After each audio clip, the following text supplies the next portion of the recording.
Hey everyone, welcome back to Professor Hancock's English videos.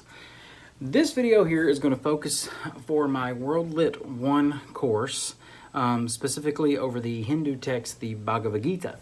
I'm not going to go into too much detail that. You can take a look at the handouts as well as watch the other videos on more specific points and summary on that. I want to take this video here to really focus on what we need to be looking for.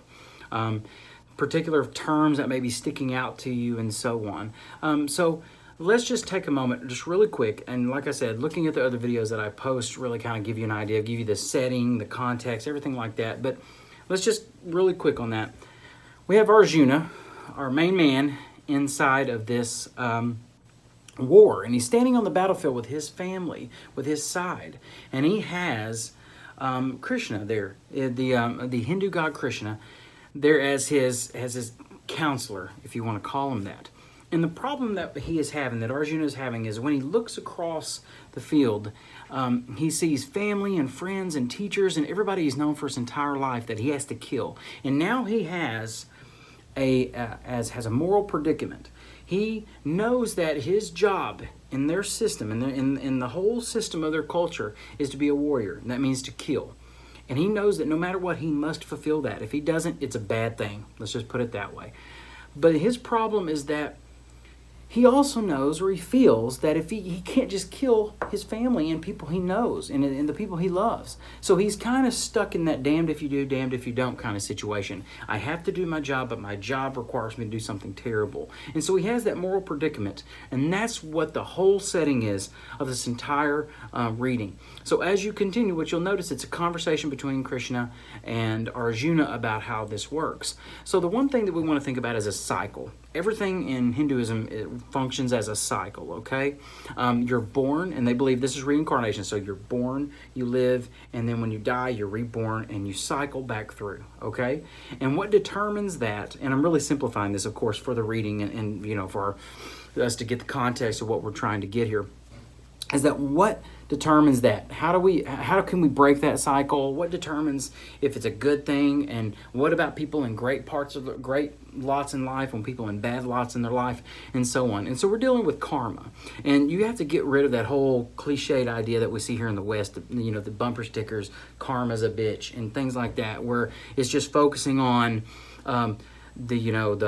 if you do good, you'll get good. If you do bad, bad will come back on you. This is way deeper than that. That it's kind of silly, to be honest with you, when you think in those terms.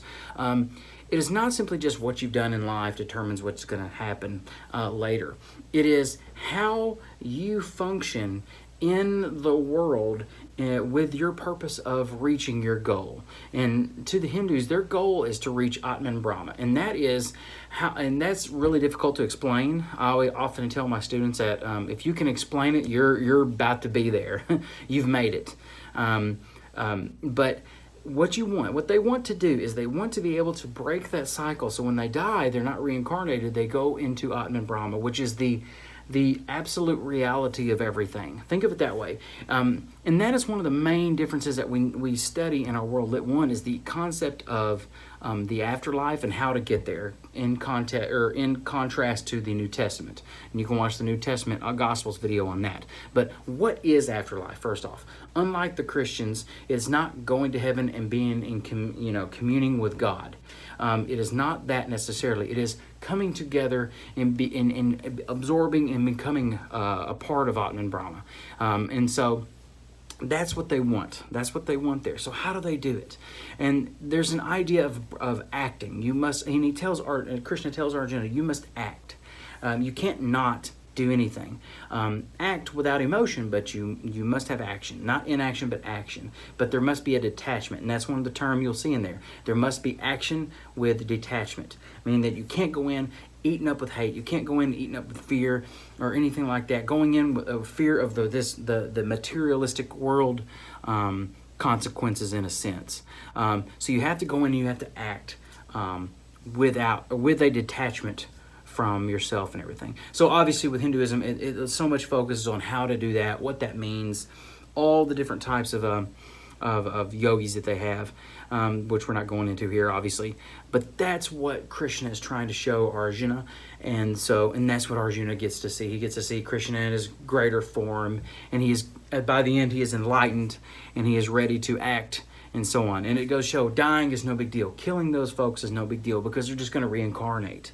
And everybody is working to break that cycle. So when you do die, you go to Atman Brahma. So consider that, think of that, watch the other videos, and as you read that, really focus on the idea of karma, what it really is, action with detachment, and thinking about Atman Brahma as well. All right, if you have any questions, please let me know.